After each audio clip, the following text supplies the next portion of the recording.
छोटे भीमराव बचपन जातिवाद के साये में। भारत के ग्रेट सन डॉ भीमराव अंबेडकर 14 अप्रैल 1891 को पैदा हुए थे।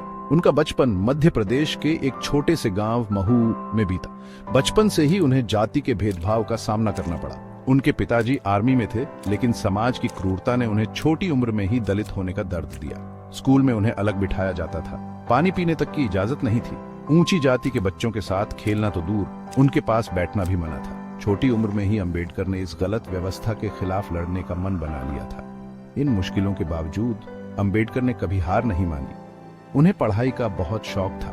वे जानते थे कि पढ़ाई ही उन्हें इस बुरी प्रथा से लड़ने की ताकत दे सकती है। पढ़ाई का जुनून मुश्किलों से आगे बढ़ते हुए डॉ अंबेडकर के पिताजी ने उनकी पढ़ाई पर खास ध्यान दिया। उन्होंने पूरी कोशिश की कि अंबेडकर को अच्छी शिक्षा मिले। उनकी मेहनत रंग लाई और उन्होंने अपनी शुरुआती पढ़ाई पूरी की। उच्च शिक्षा के लिए उन्हें मुंबई जाना पड़ा। यहां भी उन्हें जातिवाद का सामना करना पड़ा, लेकिन उन्होंने हिम्मत नहीं हारी। आगे चलकर उन्होंने कोलंबिया यूनिवर्सिटी और लंदन स्कूल ऑफ इकोनॉमिक्स से पढ़ाई की। डॉ अंबेडकर ने लॉ और इकोनॉमिक्स में डिग्रीज ली। वे भारत के पहले दलित थे जिन्होंने विदेश जाकर इतनी ऊंची शिक्षा पाई। पढ़ाई ने उनके विचारों को और अच्छा बनाया। वे समाज सुधार के लिए पक्का इरादा कर चुके थे। सामाजिक बदलाव की शुरुआत महाड़ से मनुस्मृति जलाने तक डॉ अंबेडकर ने अपनी पूरी जिंदगी दलितों और गरीबों के लिए लगा दी।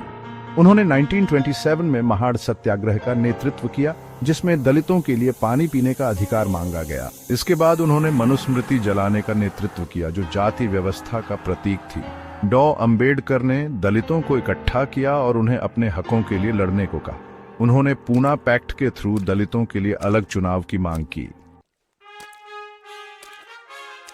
संविधान निर्माता, नए भारत के निर्माता। आजादी के बाद डॉ अंबेडकर को संविधान सभा का अध्यक्ष बनाया गया। उन्होंने संविधान बनाने में बहुत बड़ा योगदान दिया। डॉ अंबेडकर ने संविधान में सभी लोगों को समानता, आजादी और भाईचारे का अधिकार दिया। उन्होंने दलितों, आदिवासियों और महिलाओं के लिए खास नियम बनाए। डॉ अंबेडकर ने संविधान को ऐसा बनाया जो भारत के अलग अलग लोगों को जोड़ता है। उन्हें भारतीय संविधान का निर्माता कहा जाता है। बौद्ध धर्म अपनाना, सामाजिक एकता की ओर एक कदम। डॉ अंबेडकर ने 1956 में बौद्ध धर्म अपना लिया। उन्होंने यह कदम जातिवाद से मुक्ति और सामाजिक एकता के लिए उठाया। उनका मानना था कि बौद्ध धर्म सबको बराबरी और दया का संदेश देता है। उन्होंने लाखों दलितों को बौद्ध धर्म में शामिल कराया। इससे भारतीय समाज में एक नई सोच आई। महिलाओं के अधिकारों के समर्थक, बराबरी का सपना।